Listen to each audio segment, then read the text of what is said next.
Kata orang, rasa rujak cingur Bu Atin gak ada tandingannya. Tapi setelah tahu dari mana bahan-bahannya berasal, tak ada yang berani menyentuhnya lagi. Selamat datang di Jagat Demit, membuka gerbang dunia tak kasat mata. Surabaya, kota yang tak pernah benar-benar tidur. Lampu-lampu jalan menyala sampai pagi, hiruk-pikuk kendaraan seperti tak pernah berhenti, dan di antara deru mesin serta panasnya aspal, selalu ada cerita yang bersembunyi di balik kehidupan warganya. Cerita-cerita yang tak tercatat di berita, tapi hidup di antara bisik-bisik warung kopi, di antara aroma sate yang terbakar arang, atau di sudut jalan kecil yang tak banyak orang mau lewati setelah maghrib. Malam di Surabaya punya caranya sendiri untuk bercerita. Kadang lewat suara becak yang lewat pelan, kadang lewat desir angin yang membawa bau sungai berantas, dan kadang lewat rasa rujak cingur yang terlalu nikmat untuk dianggap biasa. Konon, di salah satu gang di daerah Darmo Permai, pernah ada sebuah warung kecil. Tak ada yang istimewa dari bentuknya, hanya bangku kayu, meja sederhana, dan sebuah papan bertuliskan rujak cingur Bu Atin. Siapa sangka, dari tempat yang tampak sepele itu, mengalir kisah yang membuat banyak orang tak lagi berani makan sendirian di malam hari. Dulu, warung Bu Atin ini terkenal karena rasanya yang luar biasa. Petisnya kental, cingurnya empuk, bumbunya seimbang antara manis, pedas, dan gurih.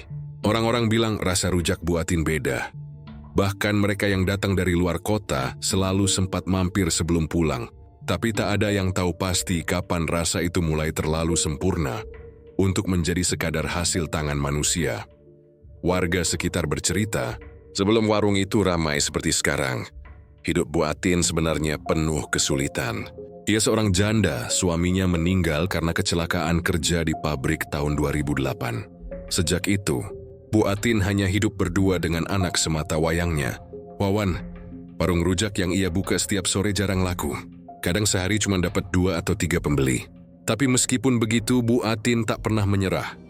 Rezeki ora usah dikejar, sing penting tetap nyambut gawe.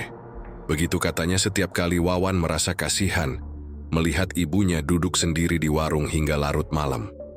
Namun, nasib bisa berubah dalam sekejap. Entah karena keberuntungan atau karena sesuatu yang lain. Suatu hari warga terkejut melihat warung Bu Atin tiba-tiba ramai luar biasa.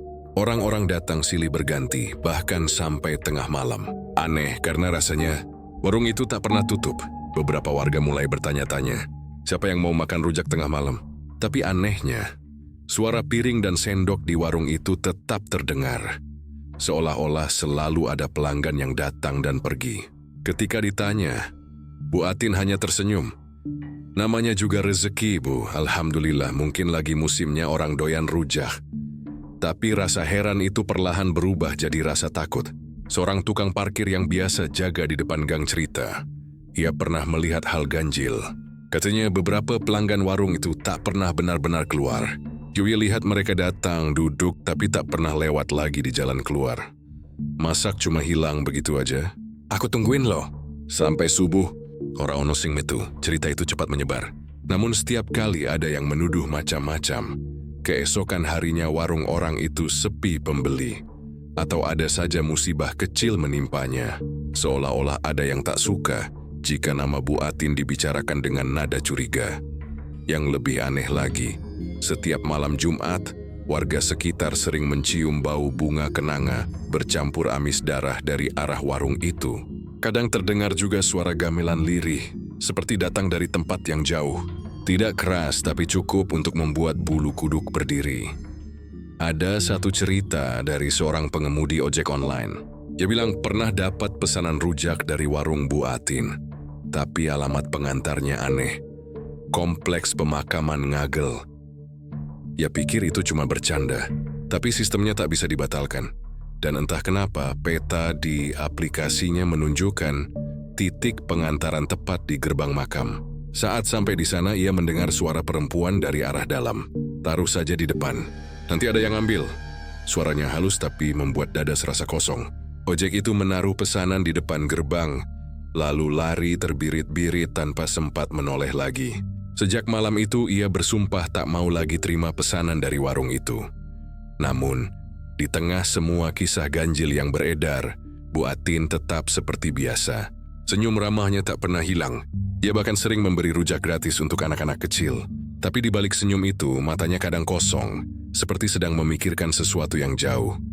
Suatu kali Wawan bertanya pada ibunya, "Bu, kenapa ibu sekarang sering keluar malam?" Kadang Wawan lihat ibu bawa bunga sama ayam hitam.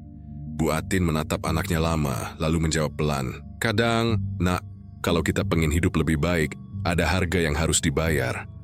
Sejak malam itu, Wawan tak pernah lagi berani bertanya. Tapi diam-diam ia merasa takut. Ia tahu ibunya sudah berubah. Setiap kali Bu Atin pulang dari pergi malam, udara di rumah jadi dingin. Dan selalu ada bau petis yang sangat menyengat, meski dapur sedang kosong. Orang-orang mulai menghindar. Tapi warung Bu Atin tetap ramai. Bahkan katanya ada pelanggan-pelanggan baru yang wajahnya tak dikenal siapapun di kampung itu. Orang-orang yang duduk diam sambil menatap kosong ke arah jalan. Dan ketika mereka selesai makan, tak ada yang tahu kemana mereka pergi. Seorang kakek penjaga mushola di ujung gang pernah berkata, "Aku sering lihat warung itu dari kejauhan. Kadang tengah malam kursinya masih penuh. Tapi yang duduk bukan manusia. Bayangan tapi jelas bentuknya. Makan, tapi tak bersuara." Kisah tentang warung rujak Bu Atin menyebar dari mulut ke mulut. Ada yang bilang itu cuma kebetulan. Ada yang yakin Bu Atin menggunakan jalan pesugihan. Tapi siapapun yang berani membicarakannya terlalu dalam, tak pernah berumur panjang dalam keberuntungan. Warungnya bangkrut, anaknya sakit, atau tiba-tiba kecelakaan. Kini setelah bertahun-tahun berlalu, warung itu sudah tak ada. Hanya lahan kosong dan sisa bangunan yang gosong di ujung gang kecil. Tapi warga sekitar bersumpah kadang mereka masih mencium bau kenanga dari arah bekas warung itu. Dan pada malam tertentu terdengar samar suara perempuan memanggil, lembut tapi menyeramkan, "Rujak cingur panas, baru matang." Mereka bilang, kalau kau berjalan sendirian di sekitar Sungai Brantas dan mencium bau petis bercampur bunga kenanga, jangan berhenti, jangan menoleh. Karena mungkin Bu Atin sedang menawarkan sepiring rujak untukmu. Orang mengenal Bu Atin sebagai perempuan sederhana. Kulitnya sawo matang, rambutnya selalu disanggul rapi, dan matanya teduh tapi menyimpan sesuatu yang sulit dijelaskan. Seperti ada kesedihan yang tak pernah benar-benar padam di sana. Sehari-hari, ia mengenakan daster bermotif bunga dan selalu membawa tas belanja kain lusuh berisi bumbu dapur. Warungnya dulu berdiri di pojok gang kecil, dekat jembatan kayu yang melintasi saluran air menuju Sungai Brantas. Warung itu tidak besar, hanya beratap seng dan berdinding bambu. Tapi dari sana, aroma petis dan kacang goreng selalu menyeruak setiap sore, memancing siapapun yang lewat untuk menoleh. Bu Atin bukan orang asli Surabaya. Ia lahir di daerah Mojokerto, lalu ikut suaminya merantau ke kota setelah menikah. Suaminya Pak Rahmat dulu bekerja sebagai buruh di pabrik pembuatan tahu di daerah Margomulyo. Mereka hidup sederhana tapi cukup bahagia. Hingga suatu malam, nasib mengambil segalanya dalam sekejap. Pak Rahmat meninggal dalam kecelakaan kerja. Mesin uap pabrik meledak. Jenazahnya sulit dikenali. Dan Bu Atin hanya diberi sebuah peti kecil berisi pakaian yang katanya milik suaminya. Sejak hari itu Bu Atin berubah. Senyumnya tetap ada, tapi matanya sering menatap kosong. Ia bertekad melanjutkan hidup demi anak semata wayangnya, Wawan, yang saat itu baru berusia 6 tahun. Ia mulai berjualan rujak cingur, resep yang ia dapat dari ibunya dulu di kampung. Setiap hari ia memikul bahan dari pasar pagi. Cingur, lontong, sayuran rebus, buah-buahan, dan petis yang ia racik sendiri. Tapi nasib seakan tak berpihak, pembelinya bisa dihitung jari. Kadang hanya satu porsi terjual dalam sehari. Tetangga-tetangga sering melihat Bu Atin duduk termenung di depan warung, menatap langit sore sambil sesekali mengelus dada. "Kowe kuatin," kata Bu Mina, tetangganya yang juga janda, Gusti ora sare. Tapi Bu Atin hanya mengangguk pelan. Dalam hati ia tak tahu harus sekuat apa lagi untuk bisa bertahan. Wawan tumbuh jadi anak yang penurut dan cerdas. Ia rajin belajar dan sering membantu ibunya mencuci piring atau menyiapkan bahan rujak. Kadang, saat warung sepi, ia bermain gitar kecil sambil bersenandung lagu lawas. Suaranya pelan tapi membuat suasana warung terasa hangat. Namun, di balik kehangatan itu, hidup mereka kerap diguncang kesulitan. Harga bahan naik, pelanggan makin jarang datang, dan biaya sekolah Wawan semakin besar. Bu Atin sering menahan lapar agar anaknya bisa makan cukup, tapi Isma pernah mengeluh. Hanya menatap foto suaminya yang tergantung di dinding bambu setiap malam. Ada satu malam yang tak pernah dilupakan Wawan. Ia terbangun dan melihat ibunya duduk di depan foto itu sambil berbisik pelan. "Mas aku wes ora kuat. Wong-wong saiki orang ngerti rasa susah. Ku pengen warungku ramai, Mas. Aku pengen anak kita iso kuliah." Air matanya jatuh tanpa suara. Dan malam itu juga, entah kebetulan atau bukan, angin bertiup kencang dari arah sungai. Seolah ada yang mendengar doanya. Keesokan harinya, Bu Atin berjualan seperti biasa. Tapi ada hal aneh. Seorang lelaki tua yang belum pernah dilihat sebelumnya datang ke warung. Bajunya lusuh tapi wajahnya bersih dan senyumnya menenangkan. Ia memesan 1 porsi rujak cingur.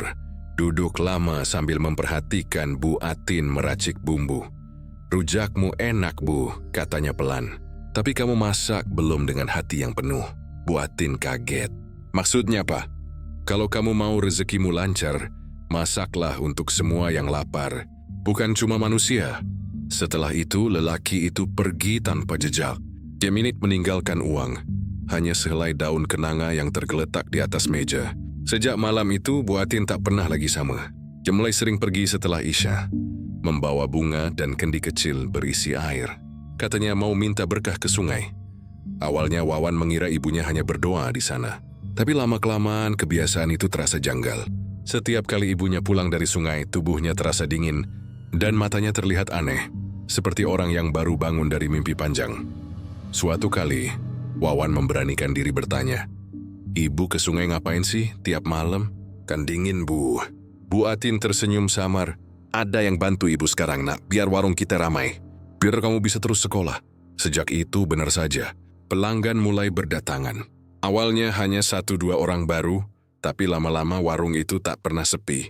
Bahkan orang-orang yang lewat malam hari pun berhenti, entah kenapa.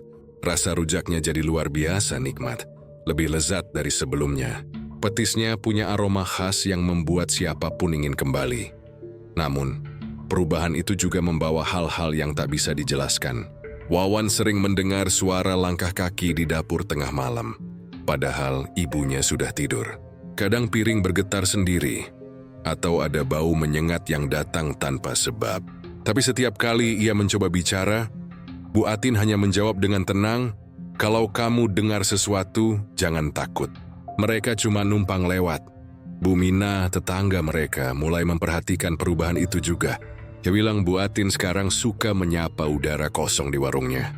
Pernah suatu kali Bu Minah melihat Bu Atin menyiapkan 2 piring rujak padahal tak ada pembeli.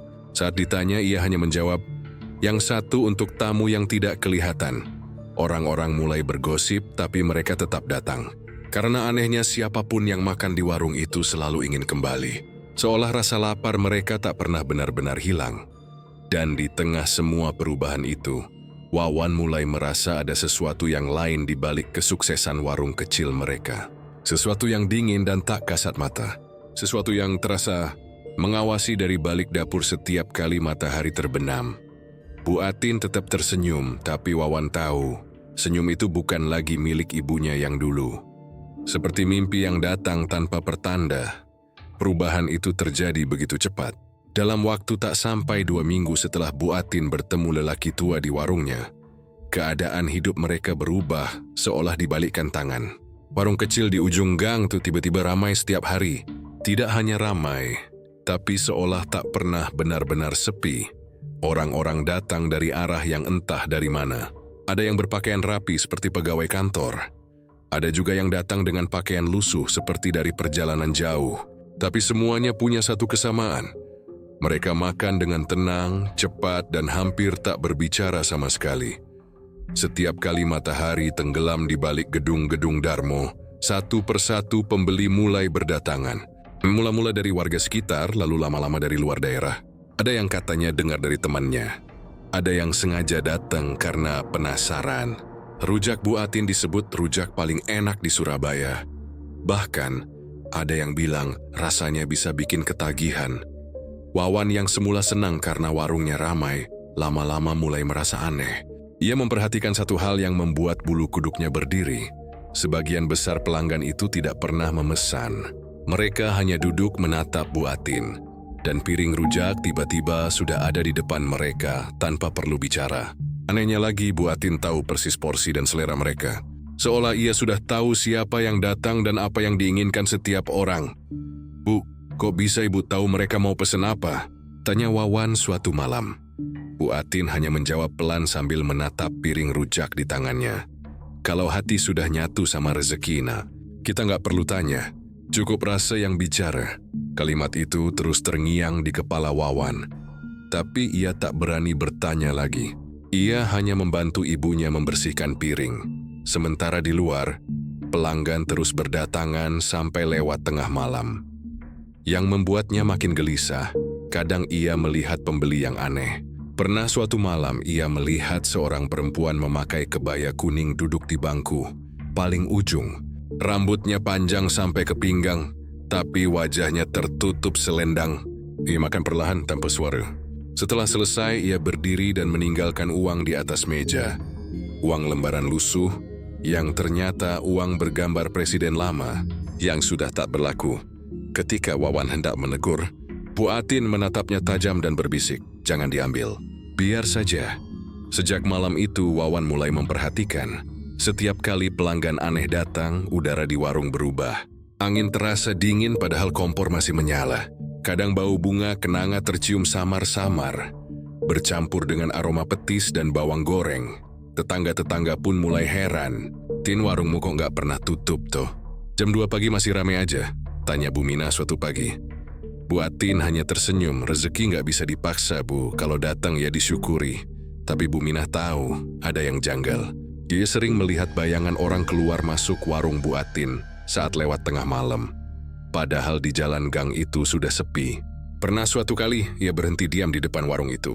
Dari celah bambu ia mengintip ke dalam, dan yang ia lihat membuat tubuhnya gemetar.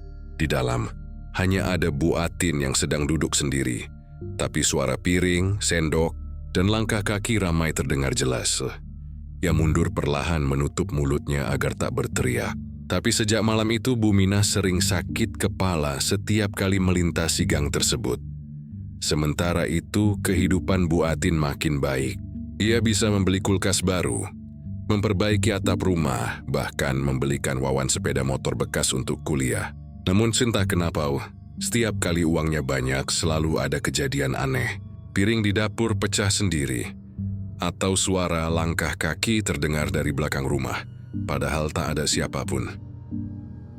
Suatu malam, Wawan sedang mencatat keuangan warung di meja dapur. Tiba-tiba lampu redup, dan dari arah warung terdengar suara ramai seperti banyak orang berbicara. Tapi ketika ia keluar, hanya ibunya yang sedang menatap kursi kosong sambil berkata, "Pelan, tenang, tenang. Pesanannya ibu siapin. Gak usah rebutan." Wawan tertegun. Ia tak melihat siapapun di sana. Tapi sendok di atas meja bergerak sendiri. Seperti ada yang sedang mengambil rujak dari piring. "Bu, itu siapa?" tanyanya dengan suara bergetar. Bu Atin menoleh tersenyum aneh. "Pelanggan lama, Nak. Mereka datang tiap malam Jumat. Mereka suka rujak ibu, jangan ganggu ya."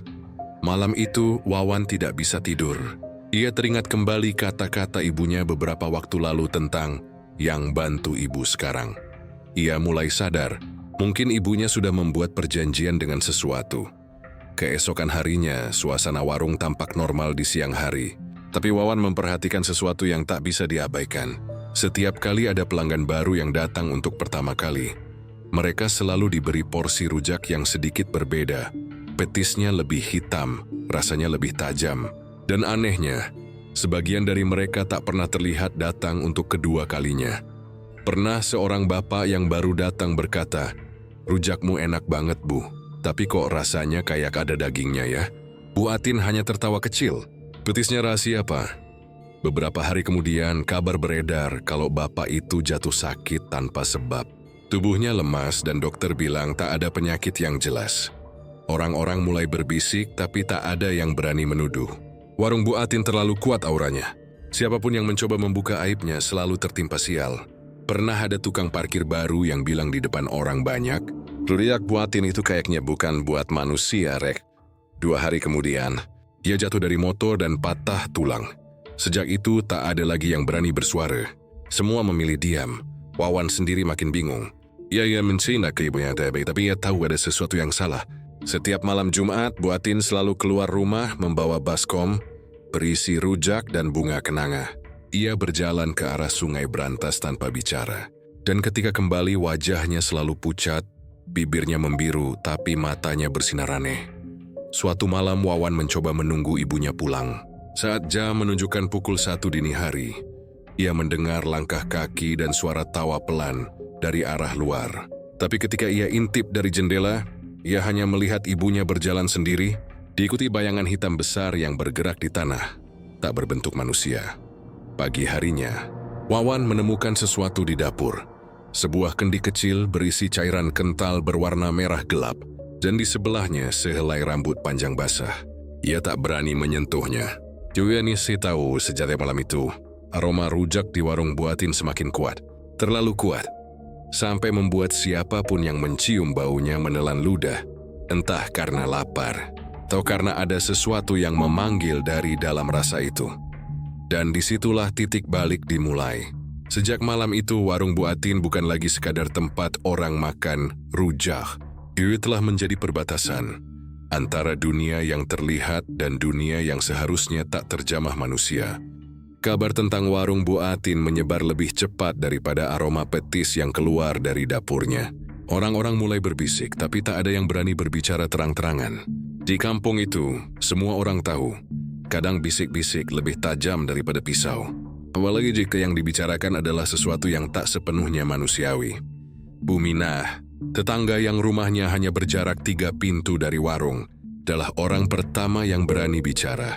Meski suaranya hanya pelan, hampir seperti doa. "Aku iki wes ora nyaman, Rek," katanya pada tetangganya Bunarti sambil menyalakan dupa kecil di teras. "Warung Buatin iku nggak beres. Saben bengi, aku krungu suara gamelan karo wong-wong ketawa pelan. Tapi pas aku metu, sepi. Nggak ono sopo-sopo." Bunarti hanya menggeleng. "Ngomong ngono nek nggak pengin kualat, Min. Aku yo krungu tapi mending diem wae. Wong sing ngomong jelek soal Buatin, besoknya mesti celaka." Tapi gosip tetap menyebar. Dari mulut ke mulut, dari warung kopi ke pos ronda, orang-orang mulai menebak-nebak. Ada yang bilang Buatin punya penunggu dari zaman dulu. Ada yang bilang ia dikasih ajian oleh dukun dari Mojokerto. Demikian ada pula yang yakin ia sudah melakukan pesugihan. Kata orang-orang tua, kalau sebuah warung tetap ramai bahkan saat hujan deras dan listrik padam, itu tanda bukan hanya manusia yang datang membeli. Dan memang beberapa kali, warga melihat warung Buatin tetap penuh meski hujan mengguyur deras. Dari jauh terlihat bayangan-bayangan hitam duduk di bangku kayu, seolah makan rujak dengan lahap. Tapi ketika didekati, kursi itu kosong. Hanya sisa sambal yang masih hangat di piring. Buminah makin penasaran. Ia selalu merasa seolah warung itu memanggil-manggilnya. Setiap lewat, bulu kuduknya berdiri. Yuli itu cendan yang tidak beres, tapi rasa ingin tahunya lebih besar dari rasa takut. Maka suatu malam, ketika jam hampir menunjukkan pukul 11, ia memutuskan untuk diam-diam mengintip dari balik pagar bambu rumahnya, yang berhadapan langsung dengan warung Buatin. Dari sana, ia melihat sesuatu yang tak akan pernah bisa ia lupakan. Warung itu terang benderang, tapi bukan karena lampu. Cahaya samar kekuningan seperti berasal dari bara kecil di setiap sudut meja. Buatin duduk di tengah, mengenakan kebaya putih. Di depannya ada piring-piring rujak tersusun rapi, tapi tak ada pelanggan yang terlihat. Hanya saja kursi-kursi kayu itu bergoyang pelan seolah sedang diduduki seseorang. Tangan Buatin bergerak cepat, mencampur bumbu, memotong lontong, menata sayur. Mulutnya komat kamit, dan setiap kali sendoknya berhenti, terdengar suara lirih seperti napas panjang yang datang dari arah kursi kosong itu. Suara yang terlalu berat untuk disebut manusia. Buminah menahan napas tapi tubuhnya gemetar hebat. Dia melihat Buatin mengambil semangkuk air dari kendi kecil di sampingnya, lalu meneteskan beberapa tetes ke lantai sambil berucap pelan, "Iki kanggo sing wis bantu ibu. Ojo nganti marah." Tiba-tiba, angin dingin menerpa wajah Buminah. Ia terpeleset mundur dan tanpa sadar berteriak kecil. Saat ia menoleh lagi, warung itu gelap gulita. Lampunya padam seketika. dan hanya suara jangkrik yang tersisa. Tapi Bu Mina tahu, ada sesuatu yang menatap balik dari dalam kegelapan itu. Keesokan paginya, Bu Mina jatuh sakit, badannya demam, bibirnya kering dan matanya bengkak. Orang-orang bilang ia kesambet karena berani mengintip. Bu Atin datang menjenguk, membawa segelas air putih. "Mina, jangan banyak mikir ya. Kadang yang kamu lihat itu cuma bayangan pikiranmu sendiri," katanya sambil tersenyum lembut. Tapi senyum itu tidak menenangkan, justru membuat Bu Mina menggigil. Sejak hari itu, setiap malam Jumat, suara gamelan dari arah warung Bu Atin semakin jelas. Kadang disertai bau kenanga yang menyengat. Pegadaian yang rumahnya dekat mulai mematikan lampu lebih awal. Anak-anak dilarang keluar setelah maghrib. Mereka takut kalau tanpa sengaja menatap warung itu terlalu lama, nanti ada yang ikut pulang. Bu Narti pernah bercerita, suatu malam ia mendengar langkah kaki dari arah jalan kecil menuju rumahnya. Saat ia intip dari jendela, dilihatnya Bu Atin berjalan pelan sambil membawa ayam hitam di tangannya. Diikuti oleh seekor anjing liar yang melolong tanpa suara. Ia berjalan menuju arah sungai, tapi anehnya, tak ada jejak kaki di tanah yang becek setelah hujan. Esoknya, air sungai berubah keruh seperti dicampur darah. Orang-orang mulai yakin, Bu Atin memang menjalankan pesugihan. Namun meski rumor itu semakin kuat, tak ada yang berani menegur. Sebab setiap kali seseorang mencoba membicarakannya dengan nada sinis, sesuatu yang buruk pasti terjadi. Ada yang tiba-tiba jatuh sakit, ada pula yang kehilangan uang dagangan tanpa sebab, sampai akhirnya warga memilih diam. Diam tapi takut. Wawan pun mulai mendengar bisik-bisik itu. Teman kuliahnya menyinggung hal yang sama. "Warung ibumu katanya warung setan, Wan. Tapi kok rame terus ya?" katanya sambil tertawa setengah takut. Wawan tak menjawab. Ia hanya menunduk. Dalam hatinya ia tahu gosip itu tidak sepenuhnya salah. Tapi bagaimana ia bisa menuduh ibunya sendiri? Ia hanya berharap semua itu cuma kebetulan. Bahwa semua yang terjadi hanyalah hasil kerja keras Bu Atin. Namun setiap malam, ketika ia mendengar suara ibunya berbisik sendiri di dapur, keyakinannya mulai retak. Ada kalanya ia melihat ibunya berbicara dengan arah kosong sambil tersenyum. Kadang ia mendengar nama-nama aneh disebut pelan. Lara Ireng, Nyai Mambu, Wong Ireng sing jaga warungku. Setiap kali itu terjadi, Wawan merinding. Tapi ketika ia tanya, Bu Atin hanya menatapnya lama dan berkata, "Kamu nggak usah takut, nak. Mereka nggak jahat. Mereka cuma minta dijaga perjanjiannya." "Perjanjian apa, Bu?" "Perjanjian supaya rezeki nggak berhenti." Kalimat itu mengendap di kepala Wawan selama berhari-hari. Ia tak tahu apakah ibunya sadar sedang berkata apa, atau justru sudah terlalu dalam, masuk ke sesuatu yang tak bisa dijelaskan. Tapi yang jelas, malam-malam di gang kecil itu tidak lagi sama. Bau petis kini bercampur dengan aroma kenanga yang menusuk, dan di setiap ujung angin malam, seolah ada bisikan halus memanggil-manggil nama seseorang. Beberapa warga mulai pindah rumah karena tak tahan. Tapi Bu Atin tetap di situ. Warungnya tak pernah tutup, dan senyumnya tak pernah pudar. Seolah-olah tak ada apa-apa. Seolah semua gosip itu hanya angin lalu. Namun orang-orang tahu, sejak Bu Mina sakit dan tak bisa bicara lancar lagi, tak ada yang berani lewat depan warung itu setelah Isya. Karena mereka semua tahu, kalau kau berjalan sendirian di depan warung Bu Atin, kau akan mendengar seseorang berbisik dari arah piring kosong di meja. Suara yang lembut, tapi terlalu dingin untuk suara manusia. "Duduklah sebentar. Rujakku masih hangat, dan siapapun yang menoleh ke arah itu, tak pernah bisa lupa rasa dingin yang menjalar sampai ke tulang." Wawan selalu berusaha menutup mata terhadap hal-hal yang tak bisa dijelaskan. Ia mencoba meyakinkan dirinya bahwa semua gosip itu hanya omong kosong. Bahwa warung ibunya ramai karena kerja keras, bukan karena sesuatu yang gelap. Tapi semakin hari, semakin sulit baginya untuk percaya. Malam-malam di rumah itu sudah tidak tenang lagi. Suara dari arah warung sering terdengar meski sudah lewat tengah malam. Denting sendok, langkah kaki yang berulang-ulang, dan kadang tawa lirih yang tak pernah ia dengar dari siapapun. Wawan sering mendapati ibunya duduk sendiri di dapur, menatap kendi kecil yang kini selalu diletakkan di pojokan dekat tungku. Di sekitar kendi itu ada bunga kenanga, beberapa helai rambut, dan uang logam kuno. Setiap kali Wawan mencoba membereskan, Bu Atin langsung memarahi dengan suara tinggi. sesuatu yang tak pernah ia lakukan sebelumnya. "Jangan disentuh. Itu bukan punyamu." "Bu, itu apa sih? Kok tiap malam ibu kasih air ke situ?" Bu Atin hanya diam. Matanya memandang tajam. Dan dalam sekejap ekspresinya berubah menjadi lembut. Ia mengelus kepala anaknya. "Itu titipan, Nak. Kalau kamu tahu, kamu gak akan bisa tidur." Malam itu, Wawan tidak memaksa. Tapi rasa penasaran itu tumbuh. Semakin besar dari hari ke hari. Sampai akhirnya ia memutuskan untuk mencari tahu sendiri. Suatu malam Jumat Kliwon, ketika Bu Atin bersiap-siap keluar rumah dengan membawa bunga, kendi dan nampan kecil berisi rujak, Wawan berpura-pura tidur. Ia melihat ibunya berpakaian rapi, kebaya hitam dengan selendang putih. Wajahnya tampak lebih pucat dari biasanya, tapi matanya menatap tajam, seolah sedang berbicara dengan sesuatu yang tak terlihat. Begitu Bu Atin melangkah keluar dan menutup pintu, Wawan pelan-pelan bangun dan mengikutinya dari kejauhan. Langit malam tampak pekat tanpa bintang, suara jangkrik lenyap, dan udara terasa berat. Ia berjalan menyusuri gang kecil di belakang rumah, lalu menuruni jalan menuju tepian sungai berantas. Sungai itu gelap dan tenang, hanya beriak kecil di bawah jembatan kayu. Di sanalah, dari balik semak-semak, Wawan melihat ibunya berhenti. Bu Atin meletakkan nampan di tanah, lalu menaburkan bunga kenanga sambil bergumam pelan dalam bahasa yang tak dimengerti. Setelah itu, ia mengambil kendi, menuangkan airnya ke sungai dan menunduk lama sekali. Wawan ingin berteriak memanggil ibunya, tapi sesuatu menahannya. Udara tiba-tiba dingin, dan dari arah air yang hitam itu muncul gelembung-gelembung kecil. Suara seperti dengusan berat terdengar samar. Semakin lama semakin dekat. Dari balik kabut tipis yang menggantung di atas sungai, muncul sosok besar berwarna hitam.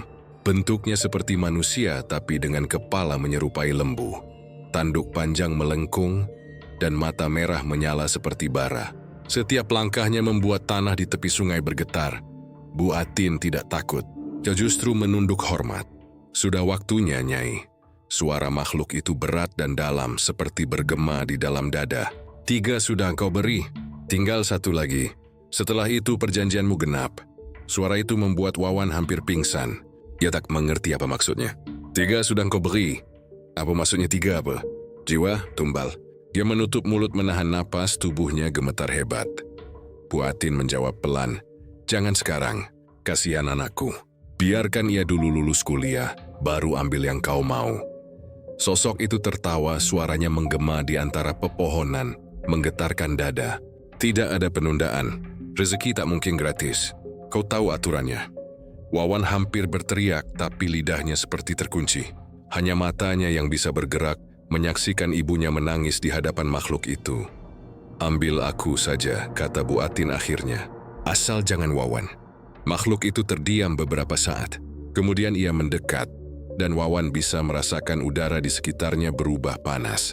"Belum saatnya kau pergi. Warungmu masih harus buka. Aku butuh makan. Mereka butuh tempat. Dunia manusia masih haus, Setelah itu, sosok itu perlahan menghilang ke dalam kabut. Hanya suara air yang kembali tenang, seolah tidak pernah terjadi apa-apa. Bu Atin berdiri lama, lalu berbalik. Sekilas matanya menatap arah tempat Wawan bersembunyi. Sekejap pandangan mereka bertemu. Wawan yakin ibunya melihatnya, tapi Bu Atin tidak berkata apa-apa. Ia hanya menghela napas panjang, lalu berjalan pulang dengan langkah gontai. Wawan menunggu beberapa menit sebelum menyusul. Tubuhnya lemas, keringat dingin membasahi punggung. Sepanjang jalan, ia terus mendengar bisikan pelan, entah dari arah sungai atau dari dalam kepalanya sendiri. 3 sudah. Tinggal 1 lagi. Malam itu ia tidak bisa tidur. Bayangan sosok lembu hitam itu terus menari di matanya. Pagi harinya, ia melihat ibunya duduk di dapur, menatap api kompor dengan mata kosong. Di hadapannya ada panci besar berisi bumbu rujak. Dia mengaduk perlahan seolah sedang melamun. "Bu, Wawan tahu semuanya," katanya lirih. Bu Atin berhenti mengaduk. "Kamu ngintip ya?" Wawan tak menjawab. Ia hanya menunduk. "Ibu nggak mau kamu ikut campur," suara Bu Atin bergetar. "Semua ini demi kamu, demi masa depanmu. Tapi itu bukan cara yang benar, Bu. Ibu udah minta tolong sama setan." "Diam," bentaknya tiba-tiba. Suara itu bukan lagi suara ibunya yang lembut. Ada gema aneh di dalamnya, seperti 2 suara bersamaan. Wawan mundur menatap ibunya dengan ngeri. Tapi beberapa detik kemudian ekspresi Bu Atin kembali lembut. Iwi menangis menutupi wajah dengan tangannya. Ibu cuma mau kamu bahagia. Ibu cuma pengen kita nggak miskin lagi.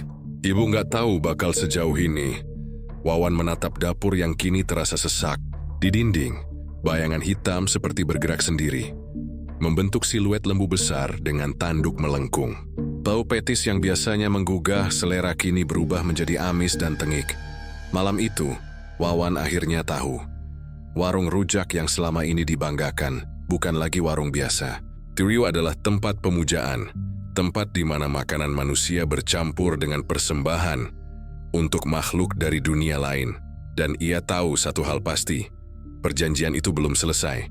3 sudah, tinggal 1 lagi, kata suara di kepalanya berulang-ulang, hingga ia tak bisa lagi membedakan mana mimpi dan mana kenyataan. Sejak malam itu, Wawan hidup dalam ketakutan. Ia tahu, yang 1 lagi mungkin adalah dirinya sendiri. Sudah 3 malam Wawan tidak bisa tidur. Setiap kali ia memejamkan mata, bayangan lembu hitam itu muncul. Menatapnya dari kegelapan dengan mata merah menyala.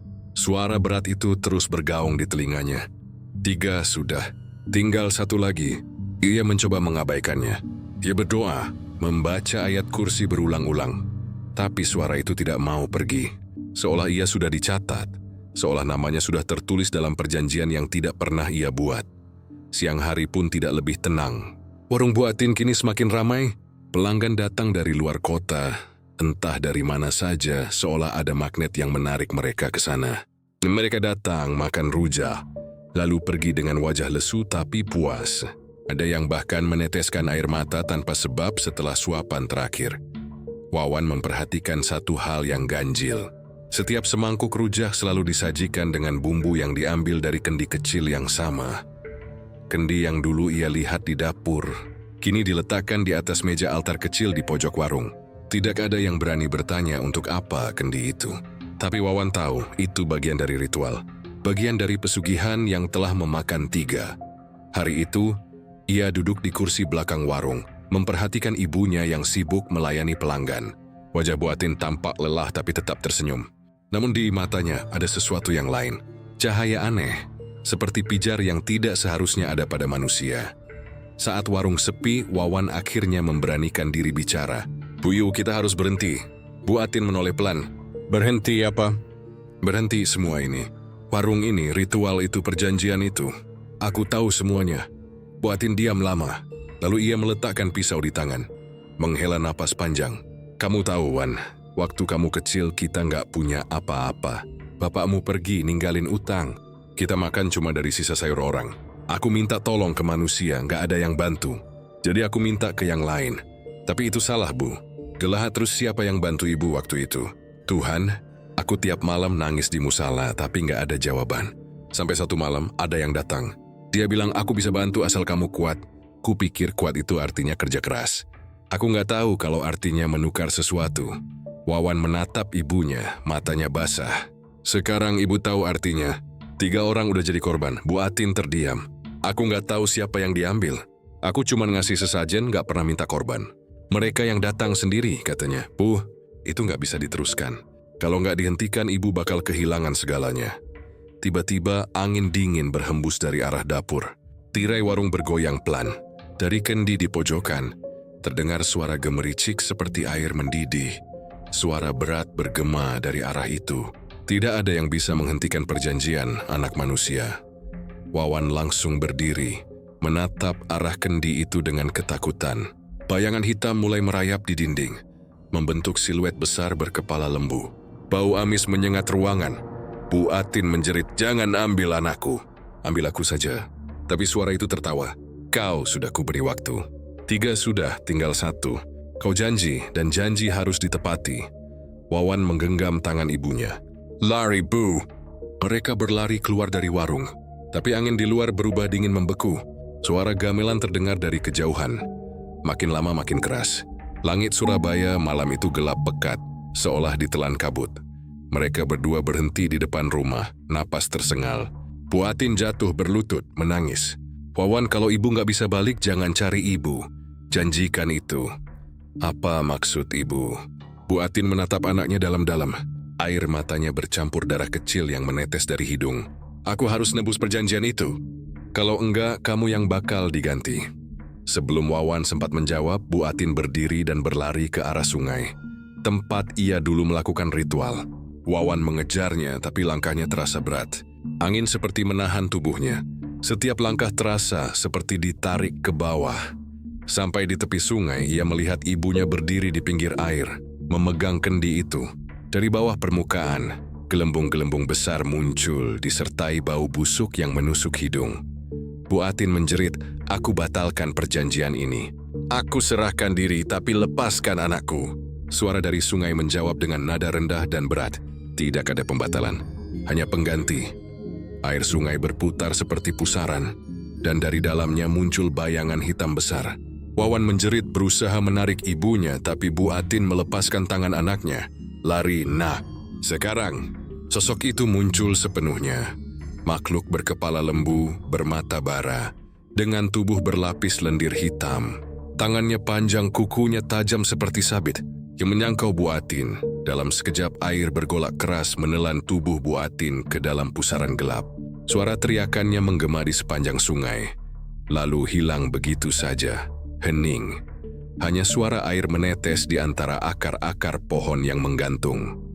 Wawan berlutut di tepi sungai, menangis tanpa suara. Tangannya menggenggam tanah yang basah darah. Di antara lumpur, ia menemukan kendi kecil itu pecah, dengan pecahan yang mengeluarkan cairan kental berbau busuk.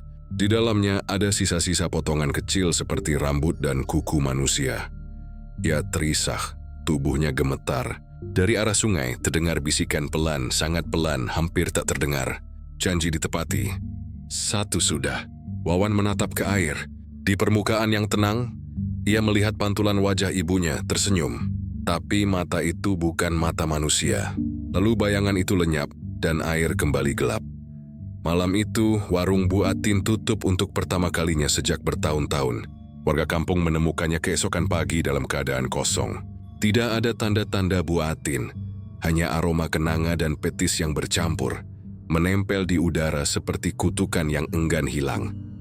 Sejak saat itu, Wawan tidak pernah bicara lagi. Dia tinggal sendiri di rumah kecil itu, menatap warung yang kini dibiarkan terkunci. Tapi setiap malam Jumat, dari arah sungai terdengar suara perempuan memanggil pelan, "Wawan, rujakku sudah siap." Dan di dalam rumah itu kendi baru muncul di dapur. Kendi yang tak pernah ia beli, tapi selalu terisi air penuh setiap pagi. Wawan tahu perjanjian mungkin belum benar-benar berakhir, karena sesuatu yang sudah diberi makan tidak pernah mau berhenti lapar. Malam itu Surabaya seperti mati. Langit gelap tanpa bulan, tanpa bintang. Seolah awan hitam sengaja menutupi segala bentuk cahaya. Udara lembab menempel di kulit, membawa aroma sungai yang busuk dan sisa hujan sore tadi. Di gang kecil tempat warung rujak Bu Atin berdiri, tak ada satupun lampu rumah yang menyala. Seolah seluruh kampung tahu, malam itu bukan malam biasa. Sejak kepergian Bu Atin, Wawan hidup sendirian. Dia menutup warung, tapi seberapapun ia mencoba, bau petis dan kenanga itu tak pernah hilang. Seperti mengendap di dinding, di tanah, di udara yang ia hirup setiap hari. Kadang dari arah dapur, terdengar suara mangkuk beradu, suara sendok mengaduk pelan. Suara yang sama seperti dulu, saat ibunya masih hidup. Malam-malam biasanya Wawan habiskan dalam diam. Tapi malam itu berbeda. Ada sesuatu di udara. Sesuatu yang membuat bulu kuduknya berdiri sejak azan Isya. Seekor kucing hitam duduk di depan rumah. Matanya menatap lurus ke arah warung yang sudah lama tertutup. Angin bertiup pelan membawa bisikan samar. "Wawan, waktunya buka." Wawan menatap warung itu dari balik jendela. Pintu kayunya tertutup rapat, tapi dari celah bawah tampak cahaya remang keluar. Tahu ada listrik di sana. Dari mana cahaya itu berasal? Pelan-pelan ia berjalan keluar. Langkahnya berat, tapi rasa penasaran mendorongnya. Begitu ia mendekat, suara gamelan halus mulai terdengar dari dalam. Bukan gamelan yang merdu, tapi suara yang pelan, datar dan dingin. Seperti dimainkan di bawah air. "Wawan," suara itu datang lagi lebih jelas dari balik pintu warung. Suara perempuan lembut tapi serak. Ia berhenti di depan pintu. Tangannya gemetar. "Ibu." Tak ada jawaban, hanya suara sendok beradu dengan mangkuk. Ia dorong pintunya pelan. Engsel kayu itu berderit panjang, dan udara dingin langsung menyergap. Di dalam warung tampak persis seperti dulu. Meja kayu, piring-piring cobek, dan di pojoknya, kendi kecil berdiri tegak utuh, seolah tak pernah pecah. Di atas meja, ada seporsi rujak cingur yang masih mengepul, padahal Wawan tak pernah memasak lagi sejak ibunya meninggal. Bau petis menyeruak kuat, bercampur dengan aroma kenanga yang menusuk hidung. Langkahnya gontai mendekat, lalu dari arah dapur terdengar suara langkah kaki, pelan, teratur, seolah seseorang sedang berjalan di atas genangan air. "Ibu," suaranya parau. Dari balik tirai dapur muncul sosok perempuan memakai kebaya hitam. Wajahnya pucat, matanya sayu, bibirnya tersenyum samar. Tidak salah lagi, itu Bu Atin. Tapi kulitnya terlihat lembab, pucat seperti lilin, dan rambutnya meneteskan air, menandakan ia datang dari tempat yang bukan dunia manusia lagi. "Ibu pulang," katanya pelan. Wawan mundur, hampir terjatuh. "Ibu, gimana bisa?" Bu Atin berjalan mendekat. "Warung nggak boleh tutup, nah. Perjanjian belum selesai. Kalau warung berhenti, mereka lapar. Kalau mereka lapar, mereka datang. Aku nggak mau lagi urusan sama mereka, Bu." "Terlambat, Wawan. Sekarang kamu yang harus jaga. Kamu yang harus teruskan." Wawan menggeleng keras, air mata jatuh. "Aku nggak mau. Aku nggak mau jadi bagian dari semua ini." Bu Atin berhenti di depannya, menatap anaknya dengan mata basah tapi kosong. "Kamu pikir kamu bisa lari? 3 udah diambil. Yang keempat harus dari darahku sendiri. Dan kamu, darahku." Suara itu berat dan semakin lama bukan lagi suara Bu Atin. Dari tenggorokannya keluar bunyi mendengus, seperti suara hewan yang kelaparan. Punggungnya melengkung, kulitnya mulai berubah gelap. Dari kepala perlahan muncul 2 tanduk kecil menembus kulit. Wawan berteriak ketakutan, berlari keluar warung. Tapi angin malam menutup pintu di belakangnya keras-keras. Suara gamelan berubah cepat, mengiringi tawa rendah yang bergema dari arah warung. Ia berlari ke arah rumah Bu Minah, tetangga lama yang dulu memperingatkan ibunya. Tapi sesampainya di sana rumah itu gelap. Pintu terbuka setengah, dan di lantai depan tampak bekas tapak lumpur besar seperti kaki hewan. "Bu Minah, tolong aku." Tak ada jawaban, hanya suara desis panjang dari dalam rumah. Ia mundur perlahan. Jalanan kini diselimuti kabut tebal, padahal musim kemarau. Dari ujung gang tampak bayangan hitam berjalan mendekat, tinggi, besar, bertanduk. Setiap langkahnya menggetarkan tanah. Wawan berlari ke arah sungai, napasnya tersengal. Tapi dari belakang, suara ibunya terdengar jelas, samar namun dekat. "Wawan, jangan lari dari warungmu. Zumerkesi menunggumu makan bersama." Ia berhenti di tepi sungai, menatap air yang tenang dan hitam. Bayangan wajahnya di permukaan air bergetar, lalu perlahan berubah menjadi wajah ibunya. Senyum itu muncul lagi, senyum yang sama saat Bu Atin terakhir kali memanggilnya makan. Wawan berlutut, gemetar. "Boji, aku cuma mau semuanya selesai." Tapi nggak ada yang selesai, nah. Suara itu datang dari segala arah, dari air, dari angin, dari dalam kepalanya sendiri. Warung itu udah jadi bagian dari darah kita. Siapapun yang nyentuhnya bakal terus ngasih makan sampai akhir zaman. Tiba-tiba air sungai bergolak, dan dari bawah permukaan muncul gelembung-gelembung besar, disertai tangan-tangan hitam yang menjulur keluar, berusaha menariknya. Wawan berteriak keras, berusaha melepaskan diri. Tapi tangan-tangan itu semakin banyak, mencengkeram kakinya, bajunya, menariknya ke bawah. Di antara jeritannya ia sempat melihat sosok Bu Atin berdiri di seberang sungai, tersenyum, sambil membawa nampan berisi rujak cingur. "Sudah waktunya makan malam, Nak." Wawan menjerit sekuat tenaga, tapi suaranya tenggelam dalam air yang bergolak. Air sungai memercik liar, lalu hening kembali. Pagi harinya warga menemukan di tepi sungai sebuah kendi kecil yang mengapung pelan. Di dalamnya ada air bening dan selembar daun pisang yang masih segar. Di atasnya sepotong kecil cingur, masih hangat seolah baru disajikan. Warung Bu Atin kini benar-benar kosong. Tapi setiap malam Jumat aroma petis dan kenanga masih tercium dari arah sana. Kadang kalau ada yang nekat lewat, mereka akan mendengar suara perempuan dari dalam warung. Lembut tapi menggema aneh, "Rujakku masih hangat. Ayo mampir, Nak." Dan siapapun yang berani menoleh, tak pernah terlihat lagi esok paginya. Kampung itu tak pernah sama sejak malam sungai menelan Wawan. Sejak hari itu, warga tak lagi berani menyebut nama Bu Atin dengan lantang. Warungnya dibiarkan berdiri, pintunya terkunci, tapi entah kenapa. Setiap pagi daun pintunya selalu sedikit terbuka, seolah seseorang keluar masuk diam-diam. Tak ada yang berani mendekat. Bahkan anak-anak yang biasa bermain layangan di gang itu pun menjauh. Orang-orang hanya melintas cepat, sambil komat kamit membaca doa. Tapi pada malam-malam tertentu, terutama malam Jumat Legi, aroma petis dari warung itu kembali menyeruak dan cahaya samar kuning terlihat dari celah jendela. Semua tahu, ini warung itu tidak lagi kosong. Malam itu hujan turun deras. Suara petir menyambar langit Surabaya, mengguncang jendela-jendela tua rumah penduduk. Seorang pemuda bernama Fadil, anak baru di kampung itu, baru saja pindah dari Lamongan. Ia tak tahu banyak tentang legenda warung rujak Bu Atin. Yang ia tahu hanya satu, ia lapar. Dan ia melihat papan kayu bertuliskan, Rujak Cingur Bu Atin asli Surabaya. Di ujung gang jam sudah menunjukkan pukul 10 malam. Semua warung lain sudah tutup, tapi papan itu masih tergantung dengan lampu redup di atasnya, berayun pelan diterpa hujan. Fadil ragu sejenak, tapi aroma petis yang samar tercium di udara, membuat perutnya berontak. Kini perjalanan yang mendekat menembus hujan. Begitu tiba di depan warung, ia melihat pintunya terbuka sedikit. Dari dalam keluar aroma bumbu kacang dan sambal yang menggugah selera. "Ibu, masih buka?" tanyanya sambil mengetuk. Tidak ada jawaban. Tapi dari dalam terdengar suara langkah pelan. Lalu muncul seorang perempuan tua memakai kebaya putih. Wajahnya pucat, rambutnya disanggul rapi, dan senyum kecil terukir di bibirnya. "Masih nak, duduk saja," katanya lembut. Suaranya lirih tapi menenangkan. Fadil duduk, menatap sekeliling. Warung itu sederhana tapi bersih. Di dinding tergantung foto-foto lama.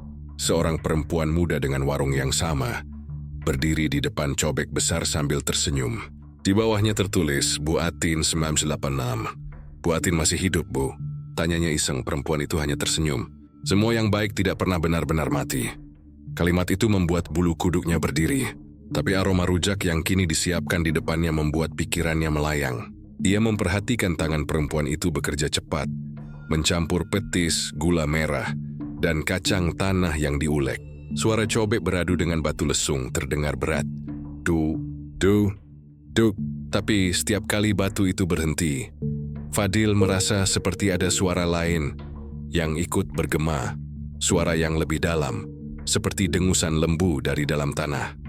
"Sudah lama, Bu, jualan di sini?" "Sudah. Sejak sebelum kamu lahir. Warung ini nggak boleh tutup, nak. Kalau tutup banyak yang kelaparan." "Banyak yang kelaparan?" Fadil tertawa kecil. "Maksudnya pelanggan ya?" Perempuan itu menatapnya dan senyumnya melebar sedikit. Bisa dibilang begitu, rujak disajikan. Warnanya menggoda. Petis pekat, irisan cingur lontong, sayur kangkung dan tauge yang masih hangat. Fadil mencicipi satu suapan. Rasanya luar biasa. Manis, gurih, sedikit pedas, tapi ada rasa lain yang aneh. Rasa besi. Rasa seperti darah. Ia berhenti mengunyah. Tapi di saat yang sama, ia mendengar sesuatu dari arah belakang warung. Suara kursi kayu bergeser, seperti ada yang duduk. Juni berdolai, tapi tidak waris siapa-siapa. Barusan ada orang? Mereka suka datang tanpa suara," jawab perempuan itu sambil terus mengaduk sambal. Fadil menelan ludah. "Mereka." Ia melihat ke arah meja-meja di warung. Sekilas, kursi-kursi itu bergoyang pelan, seperti sedang dipakai. Dan di udara, mulai tercium aroma kenanga bercampur amis. Perempuan itu menatapnya. "Kamu suka rujakku, kan?" Fadil berdiri. "Bu, saya kayaknya salah tempat." Tapi sebelum ia sempat melangkah, pintu warung tertutup keras di belakangnya. Lampu berkedip-kedip, dan suhu ruangan tiba-tiba turun drastis. Dari kendi di pojokan muncul suara gemericik seperti air mendidih. Perempuan itu kini berdiri tegak. Wajahnya berubah. Kulitnya menghitam, matanya merah menyala, dan dari kepalanya perlahan tumbuh 2 tanduk pendek. Suaranya berubah berat, bergema di ruangan kecil itu. "Tidak ada yang datang ke sini tanpa dipanggil, nak. Kamu lapar." Jumingir juga lapar. Dari setiap sudut warung muncul sosok-sosok hitam. Tidak jelas bentuknya, tubuh manusia tapi wajahnya kabur, matanya cekung. Mereka duduk di kursi-kursi menatap Fadil, lalu mulai mengunyah sesuatu dengan suara basah dan berat. Krek, krek. Krak. Fadil berlari ke arah pintu, tapi pegangan pintu terasa panas. Kulit tangannya melepuh seketika. Ia menjerit memukul-mukul, tapi suara gamelan dari dalam warung menenggelamkan teriakannya. Perempuan itu tertawa kecil. Warung ini milik mereka, nak. Sekali kamu makan di sini, kamu bukan tamu. Kamu bagian dari menu. Ia menatap piringnya. Rujak yang tadi tampak lezat kini berubah. Potongan cingur di atasnya bukan lagi daging sapi, melainkan potongan lidah manusia yang masih berdarah. Sambalnya berubah kehitaman. Menetes ke meja seperti darah kental, Fadil berteriak histeris. Tapi dari belakang, sesuatu menariknya ke dalam kegelapan. Suara langkah berhenti. Warung hening kembali. Hanya suara angin yang masuk dari celah jendela, membawa aroma kenanga yang semakin tajam. Ketika fajar datang, warga menemukan pintu warung terbuka. Di atas meja, hanya ada satu piring rujak separuh dimakan. Dan di sebelahnya dompet kulit berisi KTP bernama Fadil Prasetyo. Umur 22 tahun, tak ada jejak darah. Tak ada tanda perlawanan, hanya sebuah kendi di pojok warung yang kini penuh air sampai bibirnya. Dengan bayangan samar wajah Bu Atin di permukaannya, tersenyum. Sejak malam itu, suara gamelan dari warung Bu Atin terdengar lagi setiap malam Jumat. Dan orang-orang tahu, setiap kali ada bau petis bercampur kenanga menyebar di udara Surabaya bagian selatan, itu tandanya warung itu buka lagi. Tapi tak ada yang tahu siapa yang melayani di dalam, dan siapa yang dimakan malam itu. Karena di jagad yang tak tampak, setiap perjanjian akan ditagih, setiap rasa lapar harus dibayar, dan setiap suapan rujak cingur mungkin saja bukan dari dunia manusia. Sudah bertahun-tahun berlalu sejak malam Fadil menghilang. Kampung itu kini berubah. Sebagian rumah lama sudah roboh, sebagian lain dibangun ulang jadi kos-kosan. Jalan gang yang dulu sempit kini dilapisi paving. Tapi ada satu tempat yang tetap sama, warung rujak cingur di ujung gang itu. Orang-orang menyebutnya warung angker, tapi tak ada yang berani menutup atau membongkarnya. Tak kenapa, setiap kali ada yang mencoba menghancurkan bangunan itu, selalu saja terjadi hal aneh. Tahun 2009, seorang mandor proyek mencoba membongkar warung itu demi memperlebar gang. Baru 2 jam pekerja memalu dindingnya. Salah satu dari mereka mendadak pingsan. Bibirnya membiru, matanya terbuka tapi tak berfokus. Jet sadar dia hanya berbisik lirih. Ada yang duduk di dalam kendi. Lihat aku. Proyek itu dihentikan sejak hari itu. Bertahun kemudian, generasi muda di kampung itu mulai melupakan cerita lama. Tapi orang-orang tua masih mengingat setiap detailnya. Bagaimana aroma petis bisa muncul tanpa sebab, bagaimana suara cobek kadang terdengar dari dalam warung kosong, dan bagaimana bayangan perempuan bersanggul putih kadang terlihat menatap dari balik jendela. Bu Minah, satu-satunya saksi hidup yang pernah dekat dengan Bu Atin, kini sudah renta, umurnya hampir 80. Ia tinggal sendirian di rumahnya yang berdinding papan. Kalau ditanya soal warung itu, ia hanya akan menatap kosong lalu berucap pelan, "Itu bukan warung biasa, Le. Itu pintu. Pintu kemana, Bu?" Tanya seseorang suatu malam. "Ke tempat di mana manusia dan iblis sama-sama kelaparan?" Jawabnya. Lalu ia tertawa kecil, tapi air matanya jatuh bersamaan. Seiring waktu, kisah tentang Bu Atin menjadi legenda urban di Surabaya. Orang-orang menceritakannya di warung kopi, di pos ronda, bahkan di media sosial. Ada yang bilang itu cuma mitos untuk menakut-nakuti anak muda. Tapi ada juga yang bersumpah pernah mengalami hal-hal yang tak bisa dijelaskan logika. Seorang tukang ojek online pernah bersaksi di forum horor daring. Katanya ia pernah dapat pesanan rujak tengah malam dengan lokasi warung Bu Atin. Ia pikir itu cuma nama warung biasa. Tapi saat sampai di lokasi, GPS-nya berhenti tepat di depan bangunan tua yang gelap itu. Ia sempat ragu, tapi pesanan sudah dibayar online dan nama pembelinya tertulis Atin R. Tiba-tiba pintu warung terbuka sendiri, dan dari dalam terdengar suara perempuan berkata lembut, "Masuk, nak, sudah aku siapkan." Ia tak jadi masuk. Ia putar balik motornya, tapi kaca spionnya menangkap pantulan aneh. Bayangan seorang perempuan berdiri di belakangnya, tersenyum, sambil memegang cobek berisi rujak hitam. Ia jatuh pingsan di jalan raya. Saat ditemukan warga, HP-nya masih terbuka, dan aplikasi ojeknya menampilkan tulisan pesanan selesai. "Terima kasih sudah mampir." Setelah kejadian itu, gang tempat warung Bu Atin berdiri seolah makin suram.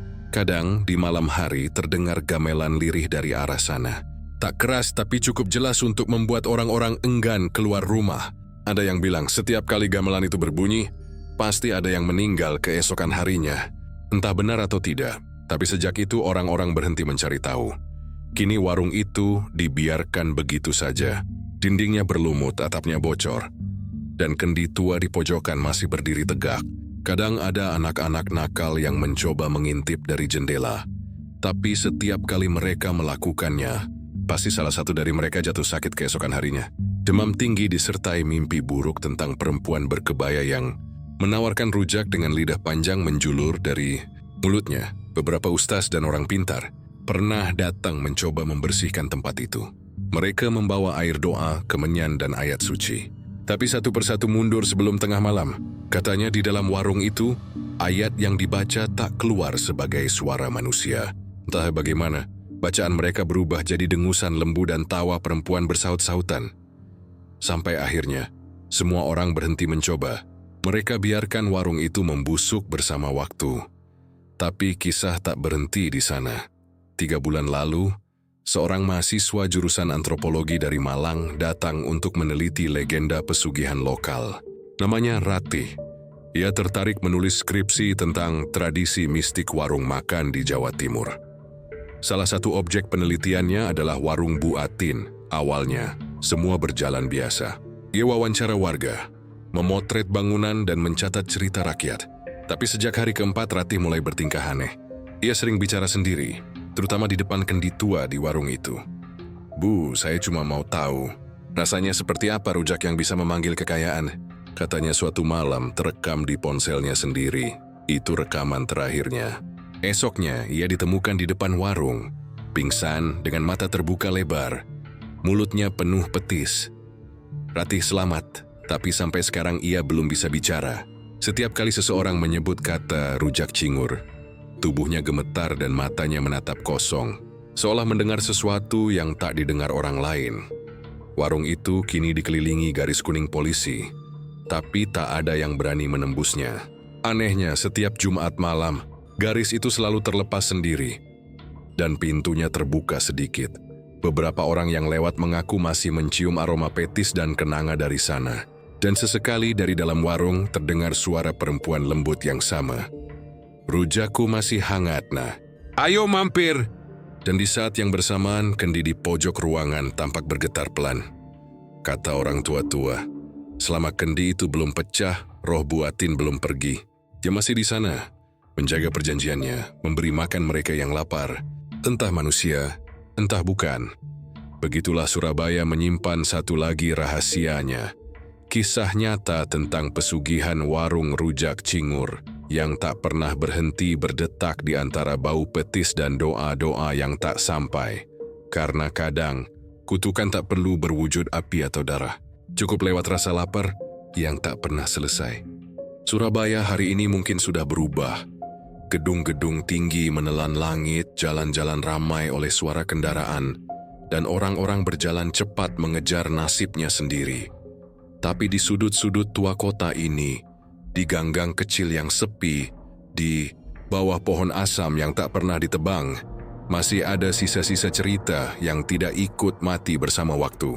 Dan salah satunya adalah kisah warung rujak Bu Atin. Orang bilang, semua itu sudah berakhir. Tapi apakah sesuatu benar-benar bisa berakhir kalau ia berasal dari perjanjian yang tak mengenal waktu? Pesugihan bukan sekadar ritual, bukan pula tentang uang atau kekayaan, ya tentang kelaparan. Lapar akan hidup yang lebih baik, lapar akan pengakuan, lapar akan gengsi. Dan kelaparan semacam itu tak bisa disembuhkan dengan doa atau waktu. Ia tumbuh di dada manusia, diam-diam, sampai seseorang berani memberi makan padanya. Dan Bu Atin hanyalah satu dari sekian banyak yang pernah mencoba mengenyangkannya. Warungnya dulu sederhana, hanya papan kayu, meja bambu, dan cobek batu besar. Tapi disitulah segalanya berubah. Dari cobek itu, dari kendi itu, dari tangan yang tak lagi bersih karena perjanjian darah. Semua dimulai dari rasa lapar yang sederhana. dan berakhir dengan lapar yang abadi. Orang-orang yang lewat di depan warung itu sekarang mungkin tak tahu siapa yang dulu berdiri di balik mejanya. Mereka tak tahu betapa banyak doa yang dulu dibisikkan Bu Atin di bawah meja saat menghitung uang hasil jualan. Doa-doa yang akhirnya berubah jadi bisikan yang bukan lagi milik manusia. Setiap kali gamelan itu terdengar dari dalam warung, konon itu bukan sekadar suara. Itu panggilan. Panggilan bagi mereka yang pernah berjanji pada rasa lapar dan bau petis. Yang kadang muncul di udara malam, kata orang. Itu tanda bahwa ada yang sedang makan. Beberapa warga lama percaya, warung itu tak bisa dirobohkan karena di bawah lantainya ada sesuatu yang dikubur bersama darah perjanjian.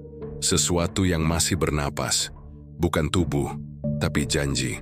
Karena janji, bila dibuat dengan darah, tak bisa dihapus dengan tanah. Kadang di malam tertentu ada orang yang lewat dan melihat bayangan perempuan bersanggul duduk di meja warung. Ia tidak bergerak, hanya tersenyum tipis, menatap kendi di pojok. Dan bila engkau cukup berani untuk menatapnya lebih lama, kau akan melihat sesuatu memantul di dalam kendi itu. Wajahmu sendiri, tapi bukan milikmu. Entah bagaimana wajah itu tersenyum lebih dulu daripada kau sempat menoleh. Kisah ini menyebar dari mulut ke mulut, dari kampung ke kota, dari pasar ke media sosial. Ada yang menertawakannya, ada yang takut, tapi tak sedikit yang penasaran. Mereka datang diam-diam ke lokasi, mencoba merasakan sendiri misterinya. Beberapa pulang membawa cerita, tapi sebagian lain tak pernah kembali. Malam Jumat Legi selalu jadi waktu yang paling sunyi di daerah itu. Karena orang-orang tahu, bila aroma petis dan kenanga bersatu di udara, berarti warung itu sedang buka, dan siapapun yang lewat tanpa menundukkan kepala, tanpa menahan nafas, bisa saja mendengar suara halus dari balik tirai. "Rujakku masih hangat, nak, ayo mampir." Mereka bilang, kalau kau jawab suara itu, kau akan kehilangan arah. Dan sebelum fajar, kau akan duduk di salah satu kursi kayu dalam warung itu, diam, tanpa mata, tanpa lidah, hanya kepala yang menunduk, menunggu giliran untuk disajikan. Tak ada yang tahu apakah Bu Atin benar-benar masih di sana, atau hanya bayangan dari dosa masa lalu.